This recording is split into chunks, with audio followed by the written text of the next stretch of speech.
Hello friends, welcome to VRS learning. இன்றைக்கி நம்ம சேனலில் 12th standard physics lesson 1 electrostatics இந்த லெசனில் இருக்க 5 மார்க் எக்ஸ்ப்ளனேஷன் தான் இந்த வீடியோவில் பார்க்க போகிறோம். வாங்க பார்க்கலாம். Principle and working of Van de Graaff generator. இப்போ டயக்ராம் பார்க்கலாம். இப்போது இந்த டயக்ராமில் பார்த்தீங்க அப்படின்னா ஒரு பெரிய ஹாலோ ஸ்பெரிக்கல் கண்டக்டர் எடுத்து வச்சுருக்கோம். அதை நம்ம இன்சுலேட்டிங் ஸ்டாண்டு மேலே நிற்க வச்சுருக்கோம். இதில் 2 புள்ளி இருக்குது. இது பேர் பி, இது பேர் சி. இது இந்த ஹாலோ ஸ்பியருக்கு இடையில ஃபிக்ஸ் பண்ணியிருக்கோம். இந்த சிங்கிற புள்ளியை பாட்டமில் ஃபிக்ஸ் பண்ணியிருக்கோம். இதை ஃபிக்ஸ் பண்ணுறதுக்கு நம்ம ஒரு ரப்பர் பெல்ட்டை யூஸ் பண்ணியிருக்கோம். நெக்ஸ்ட் இதில் பார்த்திங்க அப்படின்னா 2 மெட்டாலிக் கோம்பு இருக்குது. ஓகேவா, இங்கே டிங்கிற கோம்பு இருக்குது, இங்கே ஈங்கிற கோம்பு இருக்குது. இங்கேருந்து அப்படியே பாசிட்டிவ் சார்ஜஸ் அப்படியே வெளியில் போகுது. இந்த கோம் டி நம்ம இங்கேருந்து ஃபிக்ஸ் பண்ணியிருக்கோம். இந்த ஸ்டாண்டில் இங்கே இடையில ஃபிக்ஸ் பண்ணியிருக்கோம். இங்கே பாசிட்டிவ் டெர்மினலில் கனெக்ட் ஆகிருக்கு, நெகட்டிவ் டெர்மினல் அப்படியே கீழே போகுது. ஓகேவா, இப்போ நம்ம தியரி பார்ட்குள்ளே போகலாம்.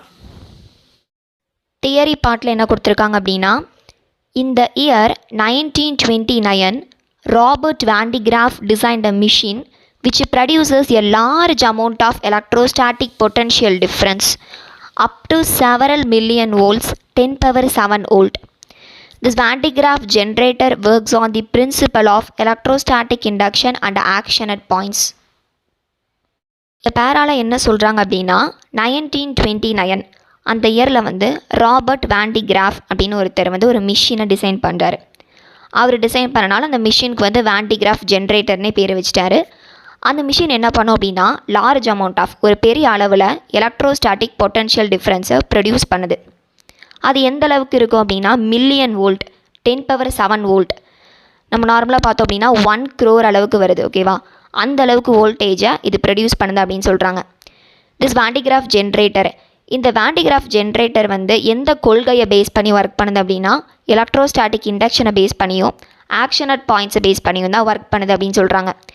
இது ரெண்டுமே நம்ம 2 மார்க்ஸில் பார்த்துருப்போம். அதுக்கு மீனிங் அதில் கொடுத்துருப்பாங்க, அதை பார்த்துக்கோங்க. ஃபஸ்ட்டு இந்த பேராகிராஃப்க்கு பிரின்சிபல் அப்படின்னு ஹெட்டிங் கொடுத்து அதை எழுதிக்கோங்க. நெக்ஸ்ட் செகண்ட் பேராக்கு கன்ஸ்ட்ரக்ஷன் அப்படின்னு ஹெட்டிங் கொடுத்து அதை எழுதிக்கோங்க. A large hollow spherical conductor is fixed on the insulating stand. இந்த டயக்ராம் பார்த்தோம் அப்படின்னா இதுதான் இன்சுலேட்டிங் ஸ்டாண்டு. இதுக்கு மேலே ஒரு பெரிய ஹாலோ ஸ்பெரிக்கல் கண்டக்டரை நம்ம ஃபிக்ஸ் பண்ணியிருக்கோம் அப்படின்னு சொல்கிறாங்க. நெக்ஸ்ட் பார்த்தீங்கன்னா a pulley B is mounted at the center of the hollow sphere and another pulley C is fixed at the bottom. B அப்படிங்கிற புள்ளியை அந்த ஹாலோ ஸ்பியருக்கு இடையில ஃபிக்ஸ் பண்ணியிருக்காங்க. C அப்படிங்கிற புள்ளியை பாட்டமில் ஃபிக்ஸ் பண்ணியிருக்காங்க.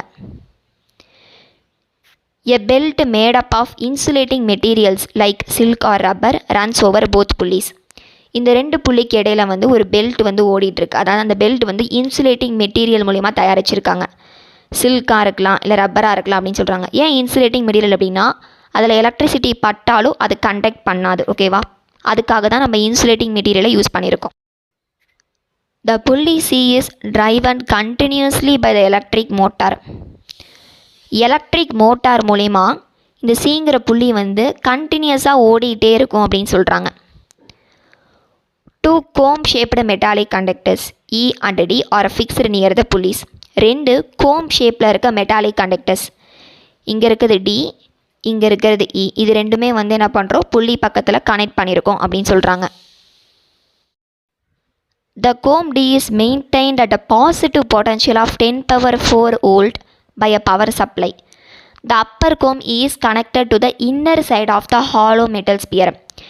ஈங்கிற கோம்பு ஒன்றுமே இல்லை, இந்த ஹாலோ மெட்டல் ஸ்பியருக்கு இன்சைடு கனெக்ட் பண்ணியிருக்கோன்னு சொல்கிறாங்க. இந்த டிங்கிற கோம் பாசிட்டிவ் பொட்டன்ஷியல் கொடுத்து அதை மெயின்டைன் பண்ணி வச்சுருக்காங்க. அவ்வளோ பவர் சப்ளை கொடுத்து 10 power 4 அப்படின்னா 1000 கிட்ட வரும். ஓகேவா, நெக்ஸ்ட் இப்போ நம்ம ஒர்க்கிங் தான் பார்க்க போகிறோம். இந்த பேராக்கு டாபிக் ஒர்க்கிங்னு கொடுத்துக்கோங்க. அதுலேயும் ஆக்ஷன் ஆஃப் பாயிண்ட்ஸை பேஸ் பண்ணி தான் இப்போ பார்க்க போகிறோம். Due to the high electric field near comb D, air between the belt and comb D gets ionized by the action of points. இந்த பாயிண்டில் என்ன சொல்கிறாங்க அப்படின்னா கோம் டி பக்கத்தில் அதிகமாக எலக்ட்ரிக் ஃபீல்டு இருக்கிறனால இந்த பெல்ட்டுக்கும் கோம்டிக்கும் இடையில இருக்க அந்த ஏர் வந்து அயோனைஸ் ஆகுது அப்படின்னு சொல்கிறாங்க. அயோனைஸ் அப்படின்னா எவாப்ரேட் ஆகுது அப்படின்னு சொல்கிறாங்க. இதனால் ஆக்ஷன் ஆஃப் பாயிண்ட்ஸ் மூலிமா அப்படின்னு சொல்கிறாங்க. Next, the positive charges are pushed towards the belt and the negative charges are attracted towards the comb-D. இந்த comb-D என்ன பண்ணுது அப்படின்னா பாசிட்டிவ் சார்ஜஸ் எல்லாத்தையும் இந்த பெல்ட்டுக்கு தள்ளுது, நெகட்டிவ் சார்ஜஸ் எல்லாமே comb-Dயில் வந்து அட்டாச் ஆகிக்குது அப்படின்னு சொல்கிறாங்க. The positive charges stick to the belt and move up. அந்த பாசிட்டிவ் சார்ஜஸ் என்ன பண்ணும், அந்த பெல்ட்டில் ஒட்டி அப்படியே மேலே போகுது. When the positive charges on the belt reach the point near the comb E, the comb E acquires negative charge and the sphere acquires a positive charge due to electrostatic induction. என்ன சொல்கிறாங்க அப்படின்னா, அந்த belt மேலே இருக்க அந்த positive charges வந்து அப்படியே மேலே போய் E அப்படிங்கிற அந்த கோம்பை ரீச் பண்ணதுக்கப்புறம் அந்த ஈங்கிற அந்த கோம்பு நெகட்டிவ் சார்ஜை எடுத்துக்குது. இதனால் எலக்ட்ரோஸ்டாட்டிக் இண்டக்ஷன் மூலிமா அந்த ஸ்பியர் என்ன பண்ணுது அப்படின்னா பாசிட்டிவ் சார்ஜை எடுத்துக்குது எலக்ட்ரோஸ்டாட்டிக் இண்டக்ஷன் மூலிமா. As a result, the positive charges are pushed away from the comb E and they reach the outer surface of the sphere. முடிவாக என்ன சொல்கிறாங்க அப்படின்னா, இப்போ அந்த கோம் E என்ன பண்ணுது, நெகட்டிவ் சார்ஜை வாங்கிக்குது. அப்போ அது பாசிட்டிவ் சார்ஜை தள்ளுது, வெளியில் தள்ளி அந்த ஸ்பியரோட அவுட்டர் சர்ஃபேஸ் ஃபுல்லாக அந்த பாசிட்டிவ் சார்ஜஸ் போயிடுது. Since the sphere is a conductor, the positive charges are distributed uniformly on the outer surface of the hollow sphere. இந்த ஸ்பியர் வந்து ஆல்ரெடி ஒரு கண்டக்டர் அப்படின்னு பார்த்துருப்போம். அது கண்டக்டராக இருக்கனால இந்த கோம் வந்து தள்ளுற அந்த பாசிட்டிவ் சார்ஜஸ் எல்லாத்தையுமே அந்த ஸ்பியரோட அவுட்டர் சர்ஃபேஸ் ஃபுல்லாக வந்து யூனிஃபார்மாக டிஸ்ட்ரிபியூட் பண்ணுது அப்படின்னு சொல்கிறாங்க. நெக்ஸ்ட் பாயிண்ட் எழுதுறதுக்கு முன்னாடி எலக்ட்ரோஸ்டாட்டிக் இண்டக்ஷன் அப்படின்னு ஹெட்டிங் கொடுத்துக்கோங்க.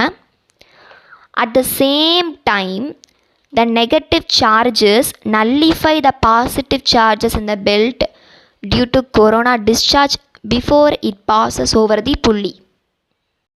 என்ன சொல்கிறாங்கன்னா, அந்த சேம் டைமில் அந்த பெல்ட்டில் இருக்க அந்த பாசிட்டிவ் சார்ஜஸ் வந்து இந்த கோம்பியில் இருக்க அந்த நெகட்டிவ் சார்ஜ் என்ன பண்ணுது அப்படின்னா நல்லிஃபை பண்ணுது. எது மூலிமா அப்படின்னா கொரோனா டிஸ்சார்ஜ் மூலிமா. அந்த புள்ளியில் அது பாஸ் ஆகிறதுக்கு முன்னாடி அந்த நெகட்டிவ் சார்ஜு இந்த பாசிட்டிவ் சார்ஜை நல்லிஃபை பண்ணுதுன்னு சொல்கிறாங்க. when the belt descends it has almost no net charge. இப்போ இந்த பெல்ட் என்ன பண்ணுது, பாசிட்டிவ் வந்து அப்படியே மேலே போயிட்டே இருக்குன்னு சொல்கிறாங்க. இப்போ இதை திருப்பி கீழே வரும்போது அதுக்கிட்ட சார்ஜே இருக்காது. சார்ஜே இல்லாதப்போ at the bottom it again gains a large positive charge. The belt goes up and delivers the positive charges to the outer surface of the sphere. அப்போது அந்த பெல்ட் என்ன பண்ணுது அப்படின்னா திருப்பி கீழே வந்து பாசிட்டிவ் சார்ஜஸ் எல்லாத்தையும் எடுத்துக்குது. பாசிட்டிவ் சார்ஜஸ் எல்லாத்தையும் எடுத்துக்கிட்டு அந்த பெல்ட் திருப்பி மேலே போகி அந்த பாசிட்டிவ் சார்ஜ் எடுத்துகிட்டு போதில் அது என்ன பண்ணுது அப்படின்னா இந்த ஸ்பியரோட அவுட்டர் சர்ஃபேஸ்க்கு டிஸ்ட்ரிபியூட் பண்ணுது. This process continues until the outer surface produces the potential difference of the order of 10⁻⁷ which is the limiting value.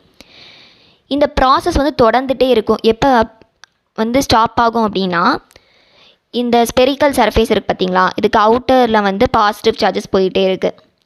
அது வந்து 10⁻⁷ பொட்டன்ஷியல் டிஃப்ரென்ஸை ப்ரொடியூஸ் பண்ணுற வரைக்கும் அது அப்படியே பாஸ் ஆகிட்டே இருக்குன்னு சொல்கிறாங்க. We cannot store charges beyond this limit since the extra charge starts leaking to the surroundings due to ionization of air. இந்த லிமிட் 10⁻⁷ மேலே நம்மளால் வந்து சார்ஜஸ் ஸ்டோர் பண்ணி வைக்க முடியாது. அப்படி எக்ஸ்ட்ரா போச்சு அப்படின்னா அது வந்து எவாப்ரேட் ஆகி நாங்கள் லீக் ஆக ஆரம்பிச்சிடும் அப்படின்னு சொல்கிறாங்க. நெக்ஸ்ட்டு இந்த லைன் எழுதுறதுக்கு முன்னாடி ப்ரிவென்டிங் த லீக்கேஜ் அப்படின்னு ஹெட்டிங் கொடுத்துக்கோங்க. The leakage of charges can be reduced by enclosing the machine in a gas-filled steel chamber at very high pressure. இந்த சார்ஜஸ் வந்து லீக் ஆகுதுல்ல, அதை நம்ம வந்து எப்படி தடுக்கிறது அப்படின்னா, அதாவது எப்படி ரெடியூஸ் பண்ணுறது அப்படின்னா, அந்த மிஷினை வந்து மூடி வைக்கிறோம். எது மூலிமா மூடி வைக்கிறோம் அப்படின்னா, கேஸ் ஃபில் பண்ண ஒரு ஸ்டீல் சேம்பரை வச்சு மூடி வைக்க போகிறோம். அதுவும் அதிகமான ப்ரெஷரை உள்ளே கொடுத்துட்டு. ஓகேவா? நெக்ஸ்ட்டு யூசஸ்னு போட்டு இந்த லைன் எழுதிக்கோங்க. The high voltage produced in this Van de Graaff generator is used to accelerate positive ions for nuclear disintegrations and other applications. இதோட யூசஸ் பார்த்திங்க அப்படின்னா, இந்த ஹை வோல்டேஜ் வந்து இந்த Van de Graaff generator produce பண்ணதில்ல. இது produce பண்ணுறனால அதை நம்ம எதுக்கு யூஸ் பண்ணுறோம் அப்படின்னா, பாசிட்டிவ் அயான்ஸை அக்சலரேட் பண்ண தான் யூஸ் பண்ணுறோம். நியூக்ளியர் டிஸ்இன்டகிரேஷனுக்காகவும் மற்ற அப்ளிகேஷனுக்காகவும். எலக்ட்ரான்ஸ் அதாவது நெகட்டிவ் அயான்ஸை நம்ம அக்சலரேட் பண்ண மாட்டோம். இது நல்லா ஞாபகம் வச்சுக்கோங்க. பாசிட்டிவ் அயான்ஸை மட்டும்தான் அக்சலரேட் பண்ணும். நெகட்டிவ் அயான்ஸ் அதாவது எலக்ட்ரான்ஸை அக்சலரேட் பண்ணாது. அவ்வளோதான். இதோட இந்த கொஷின் முடிஞ்சுது. இந்த கொஷினுக்கு வந்து ஆன்சர் வந்து பிக்காக இருக்குது அப்படின்னு நீங்கள் ஃபீல் பண்ணிங்கன்னா நீங்கள் இதை மட்டும் கூட எழுதிக்கலாம். அப்படியே பாயிண்ட் போட்டு உங்களுக்கு ஃபுல் மார்க்ஸ் கொடுத்துருவாங்க.